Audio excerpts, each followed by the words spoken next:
Buenas, una vez más, mis hermanos y amigos que siempre nos sintonizan por la misericordia y la voluntad del Señor aquí en su espacio Fe y Razón, que es un programa que dedicamos para llevar temas de análisis bíblico, social, científico en algunas ocasiones, pero lo más importante es para edificar al pueblo de Cristo, a la iglesia, a aquellos que buscan la sana doctrina. Y hoy está, como siempre, los jueves, compartiendo con nosotros el licenciado Julián Musa, nuestro querido hermano, quien hemos estado desarrollando con él una serie de temas que tienen que ver con las falsas doctrinas. Y le estamos dando continuación a la doctrina del catolicismo, que ha sido bastante amplia en su análisis. Así que pasamos inmediatamente a nuestro hermano Julián. Dios te bendiga, Julián. Hola, Carlos. De verdad que siempre es un gozo poder estar aquí participando en el programa Fe y Razón los jueves, donde hemos estado analizando una serie de doctrinas falsas que forman parte de religiones muy conocidas en el mundo.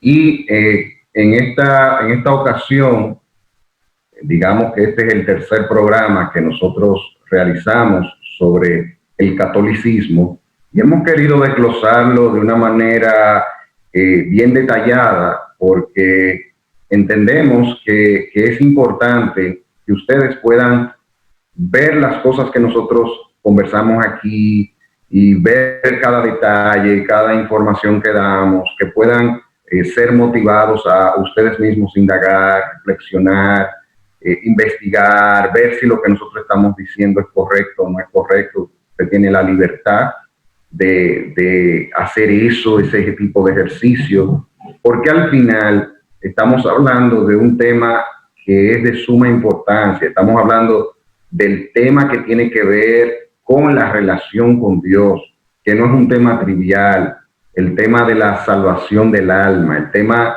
de lo que tiene que ver con dónde estará mi eternidad. ¿Estoy transitando un camino correcto o estoy transitando un camino errado? Entonces, estos programas tienen como finalidad desenmascarar la mentira para exponer la verdad. Y nosotros, producto de lo que hemos estado diciendo en otros programas, 2 programas previos que hemos hecho sobre el catolicismo, y donde producto de las informaciones que hemos estado compartiendo, de las investigaciones que hemos hecho, pero sobre todo por lo que la Biblia dice, consideramos que entra dentro del grupo de las falsas doctrinas. Hemos querido hacer esto con mucho respeto, hemos querido hacer esto conscientes de que pueden haber personas que se sientan ofendidos, pero aquí no estamos atacando a personas. Nosotros tenemos personas de la religión católica que apreciamos y que hemos hecho causa común en aspectos que no son de doctrina fundamental, que tienen que ver sobre todo con leyes y valores que quieren pisotearse en la sociedad, y una cosa no quita la otra. Yo, aunque Carlos y ustedes que están ahí, independientemente de que eso sea una realidad, que hacemos causa común y la seguiremos haciendo, no puedo dejar de exponer sus falsedades como religión mundial. Y esto es importante que ustedes lo sepan, y quiero introducir de esa manera este tercer y último programa sobre este tema, Carlos, porque ese es el espíritu que hay con esto. O sea, aquí tenemos que ver lo que dice la Biblia. Si cualquier cosa que yo le comparto a usted o que usted oye de cualquier persona no tiene su base en la Biblia, no lo reciba. Llámese quien sea, llámese papa, no lo reciba, porque eso no es palabra de Dios. O pastor. O llámese pastor, claro, llámese un pastor. ¿Cuántas mentiras no han dicho muchísimos pastores que son antibíblicas? Cosas totalmente erradas, hasta poniendo fechas de la venida del Señor, o como hubo una ocasión en un sitio aquí en República Dominicana que apareció una una supuesta pastora diciendo que Jesucristo venía por Jima, un campito de La Vega. Entonces, llámese como se llame, no importa si lo que le está enseñando no es conforme a las Escrituras, usted tiene que rechazarlo. Y entonces, hablando del catolicismo, el catolicismo, su conjunto de doctrinas, muchas, que no puedo decir que todas, pero muchas, no son conformes a las Escrituras y son doctrinas fundamentales de esa religión. Y vamos a seguir hablando. Y una fundamental, Carlos, tiene que ver con el purgatorio, que la declaración del purgatorio como artículo de fe se dio en el 1439. Previo a eso, el purgatorio no era considerado un artículo de fe dentro de la Iglesia Católica, y a partir de ahí, el purgatorio es una doctrina del catolicismo. Yo le pregunto otra vez, ¿dónde la Biblia habla del purgatorio? ¿Dónde la Biblia enseña eso como una doctrina? Más adelante veremos qué es lo que la Biblia dice del lugar hacia donde van las almas de los que mueren. Entonces, el purgatorio forma parte de la tradición de la Iglesia, pero no de la Biblia, y por ende no puede ser aceptado como una doctrina de las Sagradas Escrituras. En el año 1546 se estableció que la tradición de la Iglesia tiene la misma autoridad que la Biblia. La Iglesia Católica puso en el mismo nivel a la Biblia con la tradición de esa Iglesia. Y veremos más adelante que eso es una herejía. ¿Cómo es posible de que asuntos extrabíblicos formen parte, o sea, se consideren con la misma autoridad de la palabra de Dios, de la revelación con Dios, de la revelación de Dios? Entonces, estamos viendo ahí una situación que no encaja con lo que las Escrituras enseñan, y por lo tanto, eso que se estableció en el 1546, pues no es conforme a las enseñanzas de la Biblia. Entonces, cuando nosotros vemos también aspectos que tienen que ver con la Inmaculada Concepción de María, año 1854, se establece la doctrina de la Inmaculada Concepción de María. La Biblia solamente muestra que tuvo una concepción sobrenatural la persona de Jesucristo. ¿Por qué? Porque estamos hablando del Hijo de Dios, que es Dios mismo, la segunda persona de la Trinidad, de la Trinidad de Dios, y Jesús vino sin la herencia del pecado original por el hecho de que de quien María recibe la concepción es por una obra milagrosa del Creador de todas las cosas. Y como Cristo, el que es llamado en la Biblia el segundo Adán, que vino a rescatar aquello que se tergiversó con el primer Adán, que fue la entrada, que es el tema del dominio del pecado sobre la humanidad, tenía que venir sin pecado y tenía que venir como hombre. Y como hombre tenía que nacer de una mujer, y para que naciera sin pecado no podía venir de una herencia humana como tal, de una descendencia humana como tal, sino que Dios, a través de su Espíritu, hizo esta obra milagrosa en el vientre de María. Entonces, no hay ningún registro bíblico que hable de que María vino por el Espíritu Santo. Eso no es bíblico. Eso forma parte de la tradición, y por ende estamos frente a una doctrina falsa. No sé, Carlos, si tú quieres comentar algo aquí. A mí me llama la atención eso, Julián, porque si es una tradición, se supone que tiene que haber una fuente tradicional para uno asumir esto. Y 1000 y pico de años después, o sea, ¿los apóstoles hablaron de eso, Julián? ¿Algún profeta mencionó la Inmaculada Concepción de María como tradición? No. Nuestros hermanos del primer siglo hablaron de la concepción inmaculada de María como tradición. No. Y entonces, ¿de dónde salió eso? 1000 y pico de años después. Exacto. Estamos hablando de que eso, como hablábamos en el programa pasado, el catolicismo, eso es historia, vaya la historia. En el siglo IV, a principios del siglo IV, cuando el imperio abraza al cristianismo, no lo abraza al cristianismo como tal, sino que hace una especie de mezcla del paganismo romano con asuntos vinculados a la doctrina cristiana, y ese es el génesis de lo que hoy se conoce como la Iglesia Católica, Apostólica y Romana. No me crea a mí, busque la información si usted quiere, porque eso es historia universal.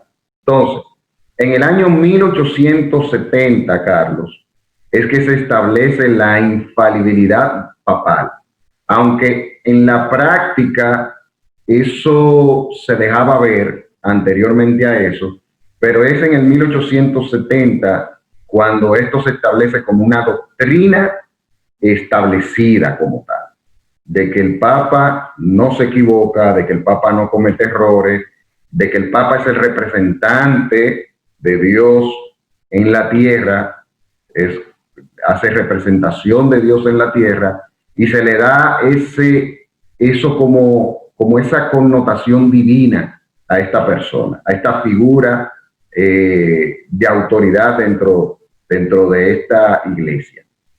Entonces, eso de la infalibilidad del Papa, ya eso tiene problemas a la luz de la Biblia. La Biblia no establece eso, ni siquiera los apóstoles del Señor podían, como dice el apóstol Pablo en Gálatas, que es un texto que veremos más adelante detallado, de que si aún uno de ellos traía otro evangelio del que había sido enseñado, sea anatema o sea maldito. O sea, estamos hablando de que la infalibilidad papal no haya base en las Sagradas Escrituras.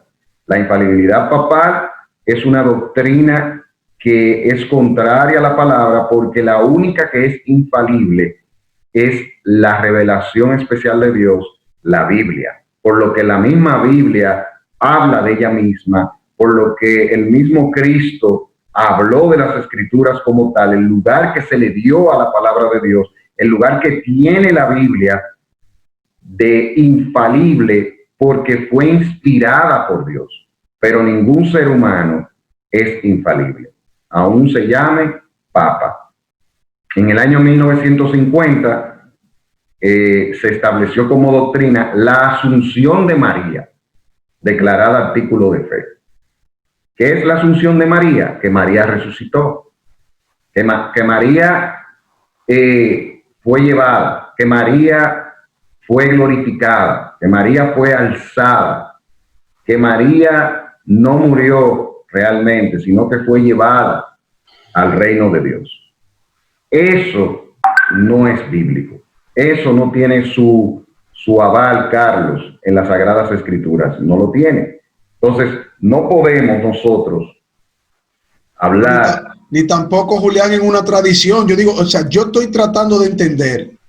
Si no tiene aval en la Biblia, algo tan importante como una asunción al cielo, ¿dónde está la tradición de eso de los primeros hermanos? O sea, ¿cómo los apóstoles no hablaron algo tan fundamental? O sea, María subió al cielo y allá se glorificó. O sea, eso es algo tan fuerte que no se puede esperar 18 siglos para hablar de eso, casi 19 siglos. Claro. Eso se ve a simple vista, con todo respeto, que el que se imaginó eso no lo hizo sin ninguna fuente.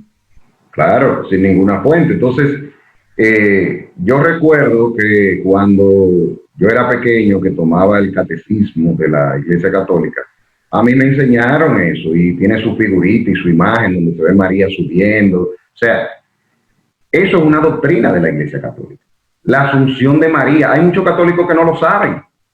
Pues investigue lo que es la Asunción de María, declarar el artículo de fe que María subió. Por eso es que uno de los nombres de María, incluyendo el nombre de Altagracia, Es el significado, o sea, ella es alta gracia, llena de gracia, y tiene que ver con este tema de la asunción.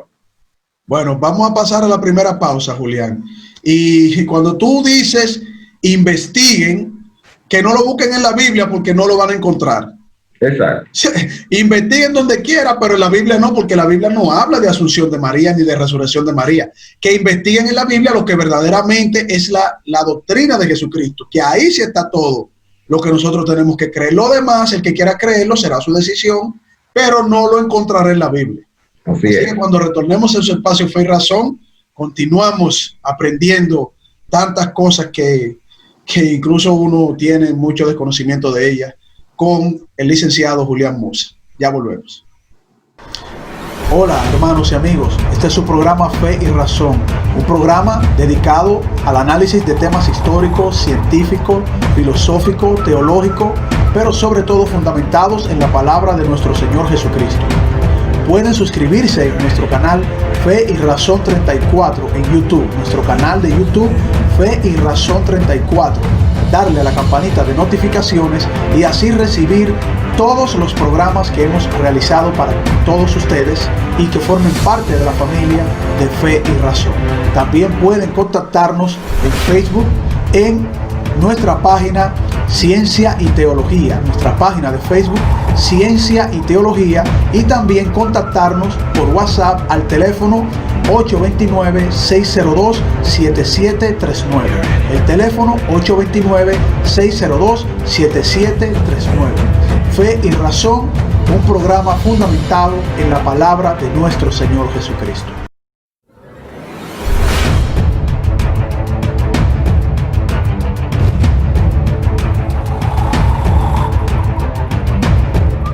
Bien, continuamos en su espacio Fe y Razón, compartiendo con el licenciado Julián Moza, quien es director de la emisora Radio Eternidad, productor del programa Acción Cristiana en la Radio.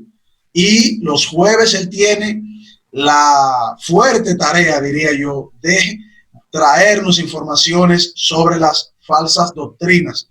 Y digo fuerte, Julián, porque cuando tú nos das un dato que personas como yo no conocen del todo, uno no deja de sorprenderse y tenemos que ir a investigar, porque lo más importante de esto es cumplir la voluntad del Señor y seguir la palabra de Dios. Exactamente. No inventos, ¿eh? Yo no digo que esto no pueda ser verdad, pero no está en la palabra de Dios. Y si no está en la palabra de Dios, ya la tenemos muy difícil para aceptar algo que Dios no nos reveló en su santa palabra. Adelante, Julián. Sí, y realmente es mentira. La realidad es esa. O sea, es mentira. Son doctrinas falsas. Por eso es que estamos haciendo un análisis de las doctrinas falsas. Y yo sé que muchas de estas cosas pueden chocar porque hay un ser religioso nominal que hace que mucha gente pues no se dé ese momento para reflexionar. Y es como yo he dicho en otras ocasiones, y lo voy a decir aquí, temas que tienen que ver con los deportes, a mí me gustan los deportes, son temas que en un sentido son triviales, porque no tienen ninguna implicación para tu vida, tu alma. Si hablamos de política, son temas importantes, pero al final no tienen un significado trascendental de tu eternidad, sino que son temas que por ende se pueden volver triviales. Ahora bien, si nosotros hablamos de temas de fe, de temas de doctrina, estamos hablando de un tema que no es trivial, porque es a dónde voy a pasar mi eternidad. Y algo básico en esto, Jesucristo lo dijo en Juan 14:6, él dijo, yo soy el camino, la verdad y la vida, y nadie viene al Padre sino por mí. Si nosotros no caminamos ese camino que él, valga la redundancia, que él trazó por medio de su vida y su enseñanza, que está plasmada en la Biblia, estamos caminando por camino de error. No importa que usted tenga todos los años del mundo caminando por otro camino, está caminando mal. Entonces, Jesús fue absolutista. Jesús dijo, yo soy el camino, yo soy la verdad, yo soy la vida. Nadie viene al Padre si no es por mí. Entonces, eso es lo que nos mueve a nosotros, hacer programas como estos. Y en esta ocasión nos ha tocado hablar del catolicismo y hemos querido hacerlo porque es importante que nuestra sociedad y usted que está ahí pueda reflexionar en cosas que quizás usted no había reflexionado antes, porque está en juego algo muy importante. Entonces, Carlos y ustedes que están ahí, cuando los católicos escuchan el verdadero evangelio, cuando un católico se expone a la Biblia, generalmente enfrenta una lucha interior con sus temores religiosos, sus percepciones de sí mismo. O sea, se arma toda una batalla porque son conceptos que ya se tienen por tradición y también por convicción, pero cuando la palabra de Dios llega, que ilumina, hay una confrontación. Y dos de los temores más grandes que entiendo que se dan en el corazón, en el ser interior de una persona que profesa esta religión son, número uno, dejar a la Virgen María. Y número dos, dejar de comulgar en la Eucaristía. ¿Por qué se dan estas batallas? Por el lugar céntrico que tienen ambas doctrinas dentro de esta religión. Entonces, por esa razón es que se da esta situación se da. Yo quiero, Carlos, en esta parte, presentar lo que la Biblia dice sobre algunos temas que se han convertido en doctrina dentro de la fe católica y quiero mostrar lo que la Biblia dice. Por ejemplo, la Biblia, nosotros decimos que la Biblia es la única autoridad absoluta de fe y práctica del cristiano. No es la Biblia más la tradición, la Biblia más la tradición y el catecismo, la Biblia más la tradición, el catecismo y las declaraciones ex cátedra que hace el Papa. Negativo. La Biblia es la única autoridad absoluta de fe y práctica. Segunda de Timoteo 3, 16 al 17 dice: toda escritura es inspirada por Dios y útil para enseñar, para reprender, para corregir, para instruir en justicia, a fin de que el hombre de Dios sea perfecto, equipado para toda buena obra. Cuando se plasma esto, cuando el apóstol Pablo le escribe a Timoteo y le da esta información inspirada por el Espíritu Santo, en el contexto estaba hablando del Antiguo Testamento. Ahora bien, todo el Nuevo Testamento, empezando por las palabras de Cristo, dan a denotar que no solamente el Antiguo Testamento es inspirado por Dios, sino que el Nuevo Testamento también es inspirado por Dios. Y toda la Biblia entra dentro de este principio que se está diciendo aquí.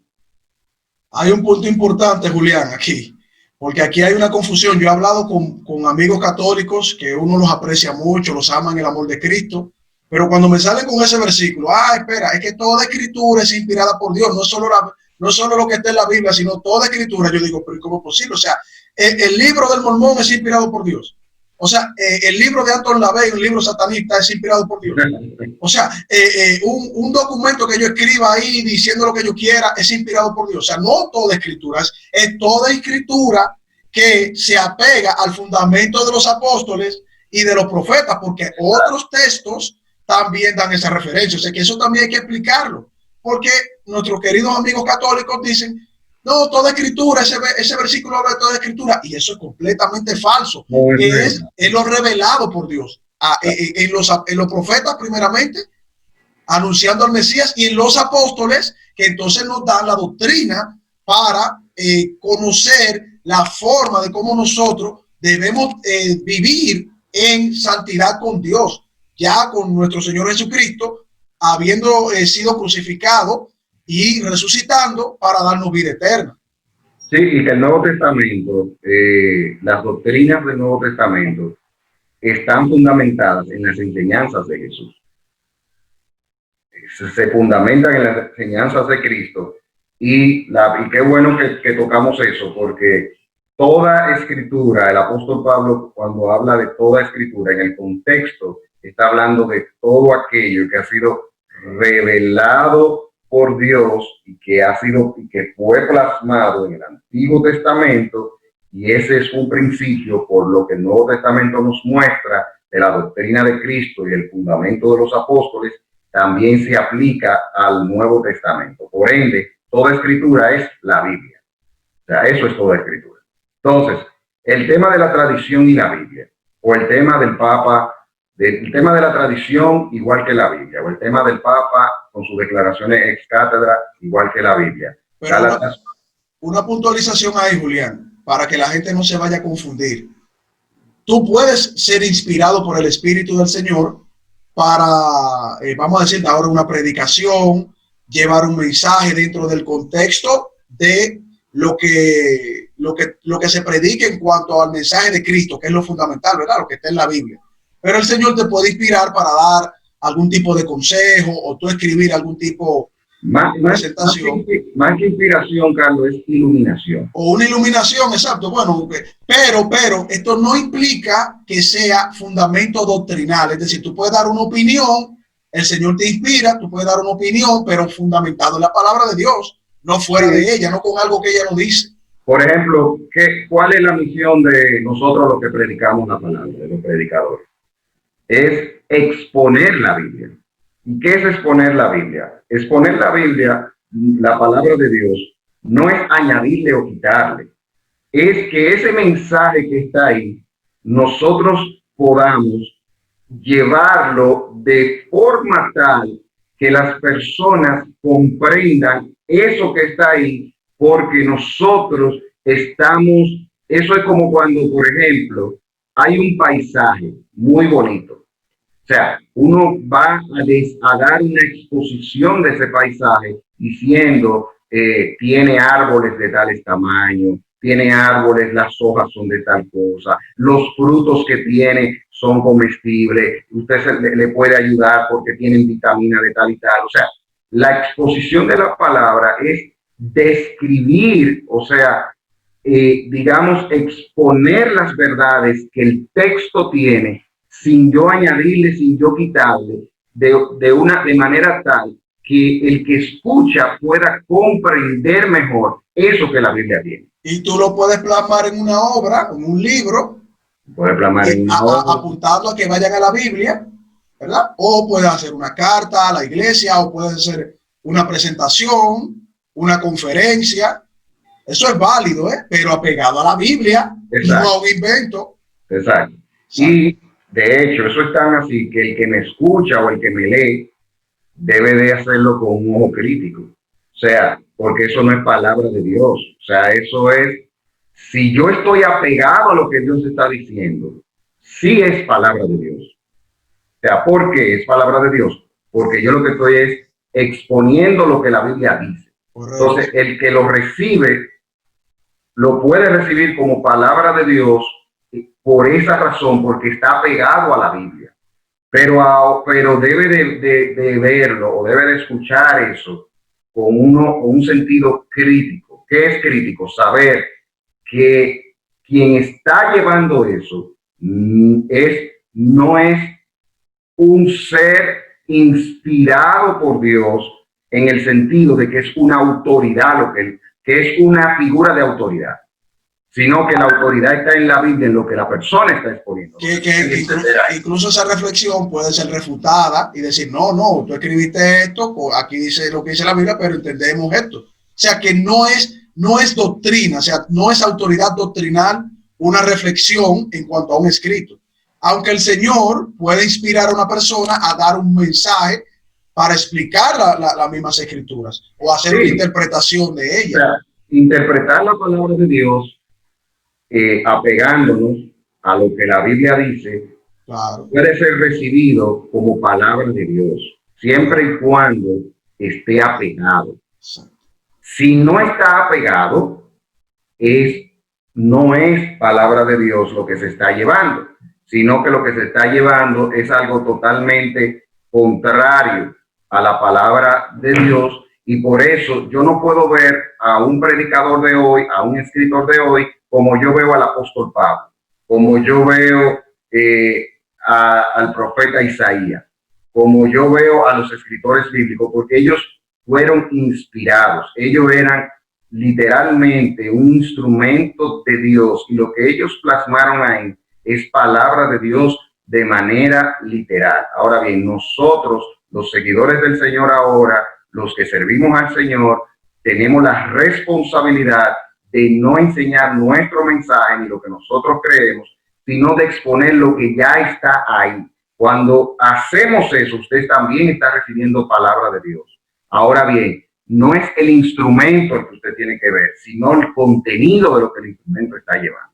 Entonces, eso es importante que se tenga claro. Y por eso usted puede cuestionar a un predicador de hoy, a un escritor de hoy, a una persona cristiana de hoy, porque son personas que no son voces autorizadas para traer algo nuevo, sino que tienen el compromiso simplemente de llevar lo que ya está. Yo creo que con eso ya quedamos claros ahí, ¿verdad? Entonces, esto le pone, como dice mi esposa, la cherry en el helado, Gálatas 1, del 8 al 11, que dice: pero si aún nosotros o un ángel del cielo os anunciara otro evangelio contrario al que os hemos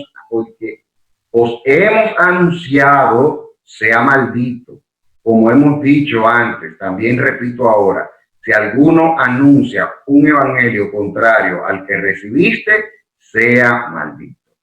Míralo ahí.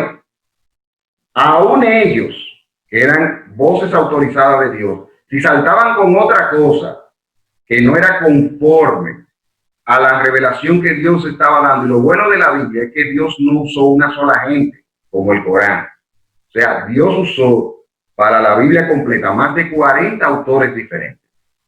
Y si uno de ellos no llevaba la línea, no era conforme a lo que se reveló en Jesucristo, porque el Evangelio, quien trae el Evangelio es Jesús. Entonces, el Evangelio como tal lo trae el Señor, y yo sé que vamos con una pausa, ¿verdad? Hola hermanos y amigos, este es su programa Fe y Razón, un programa dedicado al análisis de temas históricos, científicos, filosóficos, teológicos, pero sobre todo fundamentados en la palabra de nuestro Señor Jesucristo. Pueden suscribirse en nuestro canal Fe y Razón 34 en YouTube, nuestro canal de YouTube Fe y Razón 34, darle a la campanita de notificaciones y así recibir todos los programas que hemos realizado para todos ustedes y que formen parte de la familia de Fe y Razón. También pueden contactarnos en Facebook en nuestra página Ciencia y Teología, nuestra página de Facebook Ciencia y Teología, y también contactarnos por WhatsApp al teléfono 829-602-7739. El teléfono 829-602-7739. Fe y Razón, un programa fundamentado en la palabra de nuestro Señor Jesucristo.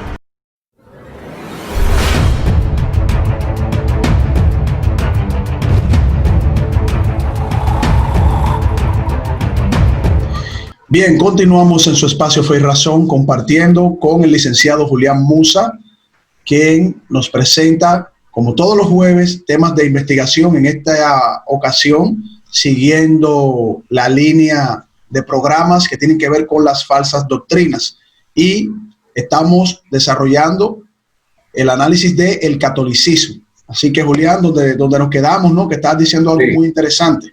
Sí, que decía que aún los apóstoles del Señor no podían, bueno, de hecho, el apóstol Pablo habla de esto a los Gálatas para que ellos entendieran la importancia que tenía el aceptar el Evangelio como había sido dado sin que haya cambios.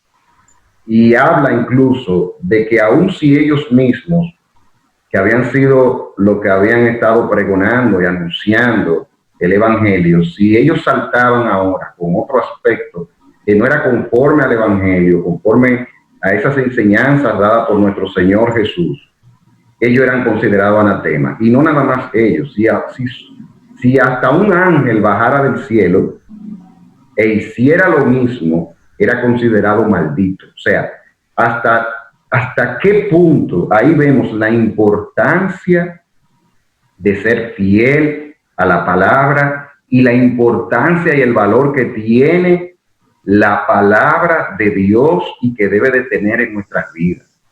O sea, eso, cuando uno se pone a mirar este texto y lo mira con un corazón y un deseo de agradar a Dios, uno tiembla, porque el evangelio debe de ser preservado como está. Nadie puede cambiarlo. El evangelio no es de propiedad de nadie, el evangelio es de Dios. La palabra de Dios debe de ser respetada como nos ha sido dada. Y lo más interesante de todo esto, Carlos, y ustedes que están ahí, que aunque sí ciertamente Dios nos ha dado herramientas para nosotros hacer interpretación de la Biblia, sin que interpretación de la Biblia es para poder entenderla mejor, lo que se conoce como la exégesis, las herramientas de interpretación que gracias a Dios que nos ha dado la ciencia de la hermenéutica, que es una manera que nos ayuda a poder interpretar mejor lo que la Biblia dice, pero estas herramientas nos dan esa ayuda para nosotros entender mejor el mensaje del Señor, pero no nunca para nosotros cambiarla o ponerla o decir otras cosas. Y ese es el gran problema que tenemos con el papado y con la tradición de la Iglesia Católica, que sus doctrinas, muchas de sus doctrinas, no son basadas en las Escrituras e incluso chocan con lo que la Biblia dice. A eso voy, Julián, porque, mira, los apóstoles, guiados por el Espíritu del Señor, no dejaron cabo suelto. O sea, ahí está todo. Ellos no dejaron a la duda nada conforme a la doctrina de la Biblia. Te voy a decir por qué. Cuando Pablo dice que ni él mismo, ni los apóstoles, ni aún los ángeles del cielo, que bajen con un evangelio distinto y le prediquen eso, entonces sean anatema, ¿verdad? Porque ya ellos habían estado dando a lo largo de los años, ¿verdad? En el primer siglo, el fundamento que es Cristo. Mira, si todo el que lee el evangelio ve que todo se centra solamente en Cristo. Y cuando te vas al Antiguo Testamento y a los profetas, entonces tú entiendes que ellos todos lo centraban en Cristo, o sea, en el Mesías, en el Hijo de Dios, que todo era centrado únicamente en Él. Entonces, si yo vengo y digo, mire, ok, aquí está el evangelio, pero ¿saben qué? Ahora yo tengo una autoridad muy personal, yo soy un vicario, yo soy un enviado, ahora vamos a presentar algo que ellos no dijeron en un momento y yo tengo una revelación nueva. María fue al cielo, Pedro es el primer representante vicario de la tierra, el representante de Cristo, qué sé yo, los santos tenemos que rezarle a los santos, o sea, y tú dices, espérate. La adoración a las imágenes. Exacto, entonces tú dices, espérate, vamos a la Biblia, vamos al evangelio. Pero los apóstoles no dijeron esto. Entonces, tú me estás dando otro evangelio. Tú no me estás dando lo que los apóstoles ya me dejaron aquí. Exactamente. Entonces, ellos no dejaron cabo suelto. O sea, ellos salvaguardaron todo lo que es centrado en Cristo. Entonces, cuando yo salgo de Cristo y digo, yo soy un intercesor, otra persona es una intercesora, todos nosotros intercedemos ante el Padre y para la salvación de los demás, de las demás personas, etcétera, etcétera. Ahí se ve completa. Es que es una cosa tan simple de ver. Yo no entiendo cómo hay gente que no ve eso tan simple. Sí, porque el gran problema es cuando uno abraza el chip de la tradición. Ese es el gran problema, Carlos. El gran problema y lo que hay que romper es con eso. O sea, yo lo sé porque yo vengo del catolicismo. Y cuando uno se cría bajo unos lineamientos, a menos que uno no empiece a mirar la Biblia y a valorar la Biblia por encima de todo lo que me han dicho, uno no rompe ese esquema. Eso es así. Esa fue mi experiencia personal. Dios trabajó en mi corazón y me hizo ver las falsedades del catolicismo por medio de la Biblia. Entonces, la exhortación aquí es, lea la Biblia, estudie la Biblia. Entonces, otra cosa, Carlos, que nosotros debemos de ver. El tema de María. O sea, nosotros valoramos a María, pero María no debe de ser adorada. María fue una mujer pecadora, al igual que todos los seres humanos. Ellos me dicen, amigos que tengo, que eso no es adoración, ni la endiosan, que eso es venerándola, recordándola. Pero es lo mismo. Es lo mismo. Eso es un truco de cámara. O sea, pero al final es lo mismo. Y eso es lo que se tiene que entender. O sea, no puede ser ni adorada, ni venerar es adorar. Es lo mismo. Eso se ha querido camuflajear, pero es lo mismo. No, y darle papel que nuestra hermana María, porque es nuestra hermana, bendecida entre todas las mujeres, con la misión más importante, que fue llevar en su vientre al Salvador de la humanidad, y cuidarlo en sus primeros años, vamos a decir así, obviamente con el Señor protegiéndolos, pero no poniéndole papeles que ella no tiene, dándole un protagonismo que si ella estuviese con nosotros hoy, me imagino yo, Julián, estuviera llamándonos la atención. Claro que tuviera. Emma, te lo voy a decir bíblicamente. Lucas 1, 46, 47. Si le preguntáramos a María,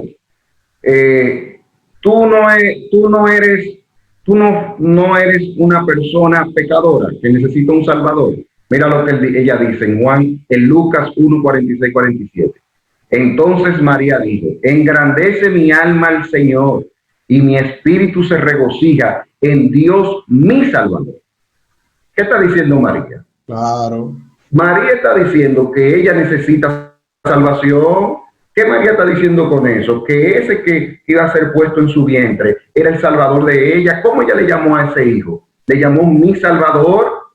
Entonces, la gente está inventándose de la Inmaculada Concepción. María dice aquí en este texto que ella es una pecadora, porque si no, no dijera mi Salvador. ¿Por qué María va a decir mi Salvador? Que debemos de imitarla a ella, nosotros. O sea, nosotros reconocernos en humildad y en humillación ante nuestro Dios y Salvador, así como ella lo hizo. O sea, ella es un ejemplo de vida. Claro, y un ejemplo de lo que tiene que ser una mujer sierva de Dios. Fue una mujer de Dios, una creyente, una sierva de Cristo, una mujer ejemplar. Ahora bien, no puede ser adorada.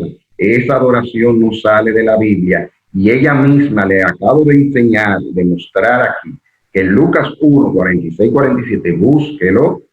Ella dice que ella exaltó a Dios y se regocijó en Dios su Salvador. Y que no es una opinión de Lucas. Eso fue ella que lo dijo. Claro, eso fueron palabras de ella. Entonces, María no es mediadora entre Cristo y los creyentes. No es una intercesora. Eso no está en las Escrituras. La Biblia dice, Primera de Timoteo 2:5, Primera de Timoteo 2:5, porque hay un solo Dios y un solo mediador entre Dios y los hombres. Perdón, entre Dios y los hombres. Jesucristo, hombre. ¿Quién es el mediador? Jesucristo. No, que María es mediadora entre Cristo y los creyentes, pero la Biblia está diciendo que el único mediador entre Dios y los creyentes es Jesús, entre Dios y los hombres. Ahí también podemos poner el hombre que no es cristiano, que es la manera como llega a Dios, es por medio de Cristo. ¿Por qué las oraciones hay que hacerlas en el nombre de Jesús? Porque es por medio de Cristo. Entonces, solo es Cristo el único mediador entre Dios y los hombres. María no es mediadora. Eso no lo enseña la Biblia. Otro tema, Carlos, con María, que aquí en esta parte quiero dar textos bíblicos. María tuvo más hijos. ¡Ay, qué blasfemia! No, María tuvo más hijos. María se casó con su esposo, con José. Ella tuvo a Cristo siendo virgen, pero Dios es tan bueno y tan misericordioso que ella estaba desposada con José. El desposarse era como una especie de noviazgo, por decirlo así, donde no era el noviazgo que vemos hoy día, donde son novios y ya están teniendo relaciones y viven como si fueran marido y mujer. No, ese no es el noviazgo que vemos en la Biblia.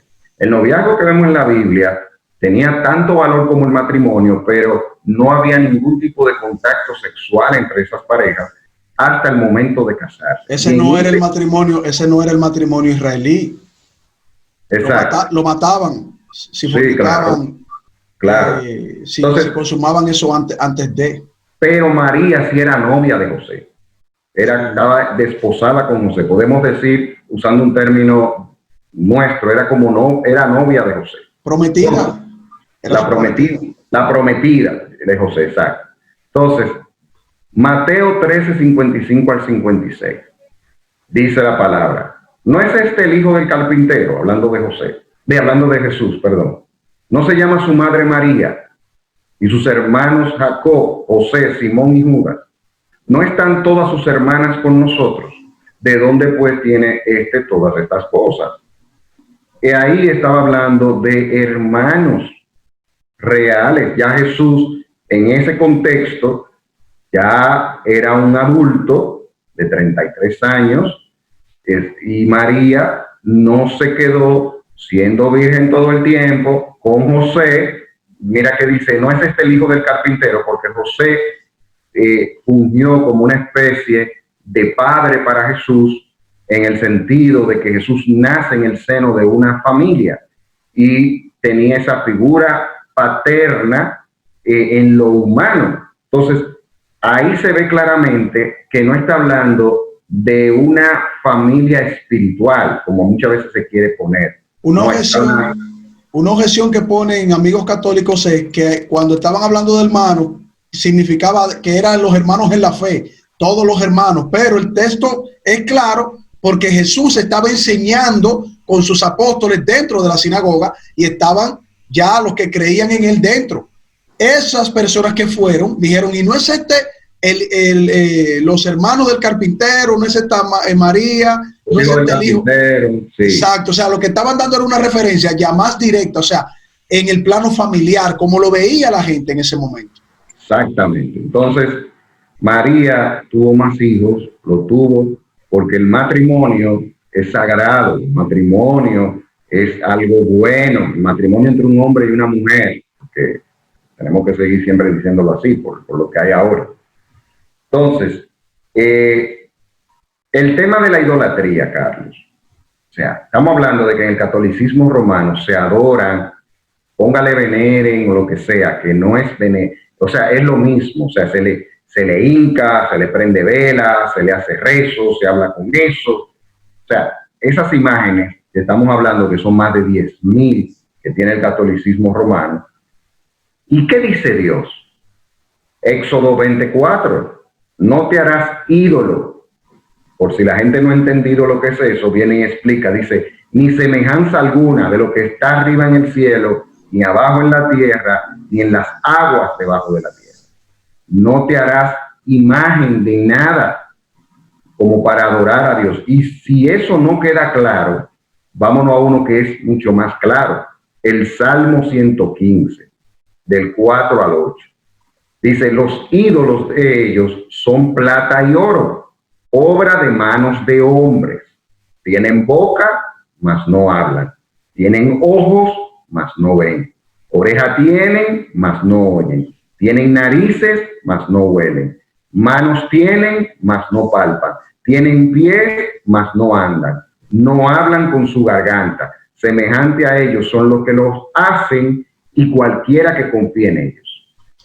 Bueno, vamos a la última pausa, Julián, pero hemos abarcado mucho, ¿no? En estos programas, muchas cosas que la gente probablemente no sabe conforme a lo que establece la palabra de Dios, y que lo mejor es que vayan a la palabra de Dios, que lo que estamos diciendo aquí y dando los versículos y capítulos bíblicos, pues que vayan y lo revisen, Bueno, volvemos después de esta pausa en su espacio Fe y Razón.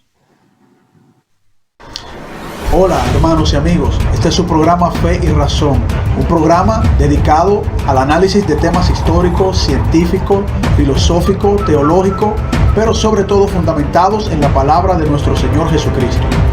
Pueden suscribirse en nuestro canal Fe y Razón 34 en YouTube, nuestro canal de YouTube Fe y Razón 34, darle a la campanita de notificaciones y así recibir todos los programas que hemos realizado para todos ustedes y que formen parte de la familia de Fe y Razón. También pueden contactarnos en Facebook en nuestra página Ciencia y Teología, nuestra página de Facebook Ciencia y Teología, y también contactarnos por WhatsApp al teléfono 829-602-7739. El teléfono 829-602-7739. Fe y Razón, un programa fundamentado en la palabra de nuestro Señor Jesucristo.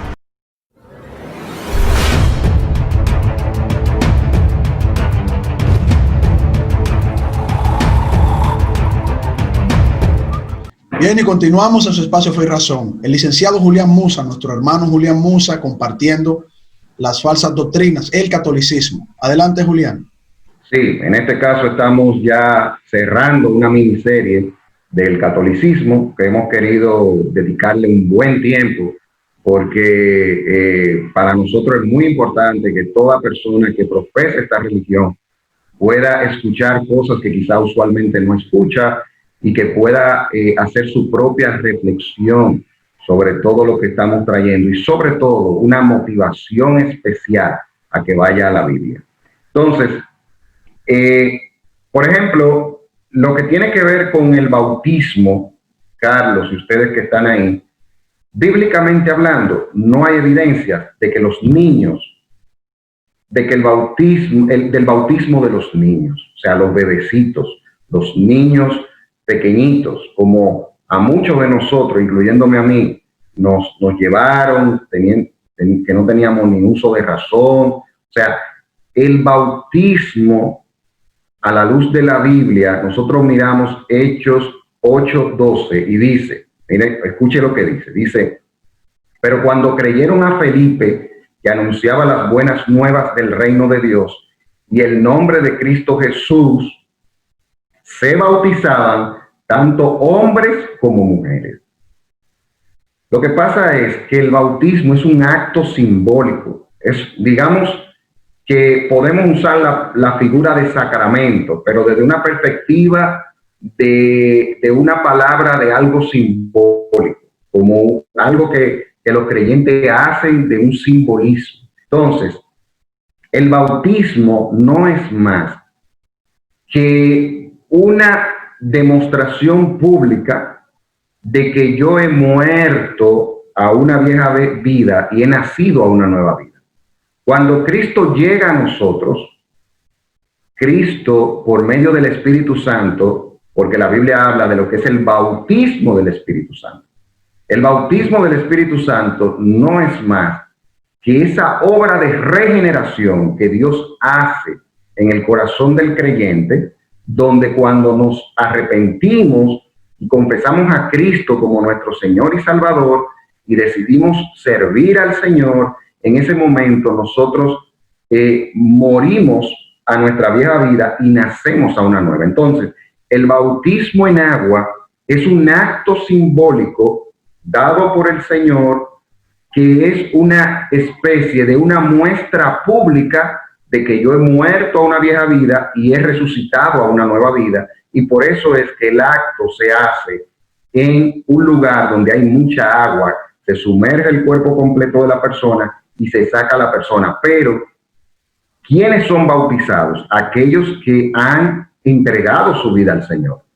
Entonces, un bebé no tiene conocimiento de nada de eso. Es antibíblico el bautismo de bebés, el bautismo. Por eso, ya cuando un ser humano tiene cierta noción y conocimiento de las cosas, es que puede estar apto para bautizarse. Y por eso vemos que hay adolescentes, hay personas que en su adolescencia han sido bautizadas, pero ya un adolescente tiene un entendimiento para aceptar a Cristo como su Señor y Salvador. Yo tengo el caso de mi esposa.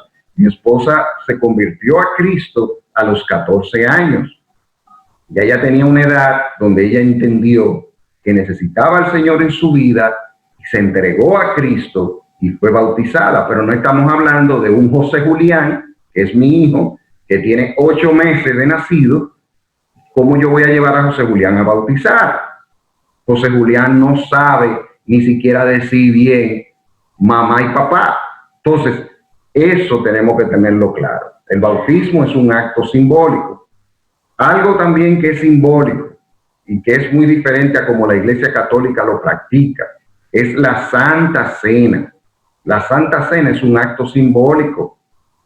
Sí es algo que debemos hacer, pero es un acto simbólico donde nos recuerda a nosotros, es una manera de recordar ese sacrificio que Cristo hizo. Dice la palabra de Dios en 1 Corintios 11:26, así pues todas las veces que comieres este pan y bebieres esta copa, la muerte del Señor anunciáis hasta que Él venga. El pan y el vino, al comerlo y beberlo, solo recordamos el sacrificio de Cristo por nuestros pecados. Es un recordatorio. ¿Que es un acto sublime? Claro que sí. Que debe de hacerse, que vemos en la Biblia que todo el que participa de esto tiene que estar en comunión con Dios para participar en esto. Claro que sí. ¿Por qué? Porque hay un respeto que nosotros le debemos a ese sacrificio. Pero no es que el pan y el vino se convierten literalmente en el cuerpo y la sangre del Señor, como enseña el catolicismo con la doctrina de la transubstanciación. Entonces, son dos cosas muy diferentes. El tema del celibato, Carlos, de eso de que los hombres y las mujeres también que sirven a Dios deben de ser célibes. Por ejemplo, los que sirven, no estoy hablando de los que sirven en cualquier área, no, sino los sacerdotes, en el caso de los hombres, y las monjas, en el caso de las mujeres.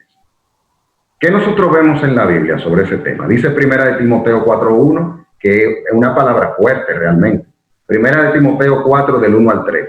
Pero el Espíritu dice claramente que en los postreros tiempos algunos apostatarán de la fe, escuchando a espíritus engañadores y a doctrinas de demonios, por la hipocresía de mentirosos que, teniendo cauterizada la conciencia, prohibirán casarse. ¡Wow! Prohibirán casarse y mandarán abstenerse de alimentos que Dios creó para que con acción de gracia participasen de ellos los creyentes y los que han conocido la verdad. Es una apostasía, es una mentira el tema del celibato. Lo acabamos de ver. Es una apostasía, es una mentira también, Carlos, el que en Semana Santa, por ejemplo, hay una época específica que los viernes el catolicismo enseña que las personas no pueden comer carne. O sea, los viernes de Cuaresma, qué sé yo, algo así, el Viernes Santo, no pueden comer carne. ¿Dónde la Biblia dice que usted no puede comer alimentos? Dice el texto aquí que mandarán a abstenerse de alimentos que Dios creó. Usted puede comer la carne que usted quiera cualquier día de la semana, siempre y cuando dé gracias a Dios por ella, y que esa carne que usted va a comer, que es carne que vemos que Dios ha permitido que podamos alimentarnos con carne de ciertos animales, ¿verdad? Que nosotros podamos alimentarnos con eso, dando gracias al Señor, y también que no sea que esa carne usted se la robó, sino que usted la compró con su chelito, ¿verdad? Porque ya ahí hay otro pecado. Entonces, el tema de los rezos, eso de rezar, por ejemplo, el Ave María, el Padre Nuestro, aún el mismo Padre Nuestro, que es un modelo bíblico de oración, pero no es para yo estar repitiendo y repitiendo, sino un modelo de cómo debemos orar. ¿Qué dice el Señor en contra de los rezos? Rezar es recitar, y eso es lo que se hace cuando se dice Dios te salve María, llena eres de gracia, y se sigue ahí. O cuando se usa el rosario, el crucifijo con las bolitas. O sea, ¿qué dice la palabra de Dios? Mateo 6, 7 al 8. Y al orar no use repeticiones sin sentido como los paganos, porque ellos se imaginan que serán oídos por su palabrería. Por tanto, no se hagan semejante a ellos, porque vuestro Padre sabe lo que necesita antes de que ustedes se lo pidan. Está hablando orar y rezar, no es lo mismo. El tema de la Asunción de María, y aquí voy a acelerar un poquito, Carlos, por el tema del tiempo. La Asunción de María, eso de que María resucitó, la Biblia tumba eso. 1 Corintios 15, del 20 al 23. Mas ahora Cristo ha resucitado de entre los muertos, primicia de los que durmieron, porque ya que la muerte entró por un hombre, también por un hombre vino la resurrección de los muertos. Porque así como en Adán todos mueren, también en Cristo todos serán vivificados, pero cada uno a su debido orden. Cristo, las primicias, luego los que son de Cristo en su venida. Actualmente solo uno resucitó y es Jesucristo. más nadie ha resucitado. Carlos, no sé si ya tenemos que concluir. Para terminar, muy brevemente, el destino final. Solo hay dos lugares, cielo e infierno. No existe purgatorio. Hebreos 9:27, Juan 5:29, lo pueden ver. El gobierno de la iglesia no es por el Papa. Dios ha establecido pastores que gobiernen la iglesia. Puede verlo en Hechos 20:28. Y el tema de la salvación puede entenderlo mejor leyendo Efesios 2, del 8 al 9. Y concluyo, Carlos, porque ya no nos queda más tiempo. Bueno, señores, este ha sido todo en este su programa Fe y Razón. En esta entrega nos veremos el próximo jueves y estamos todos los días de lunes a viernes a partir de las 12, pero con Julián Mus estamos todos los jueves y vamos a seguir analizando otras falsas doctrinas, otras sectas que no se apegan a la palabra del Señor. Y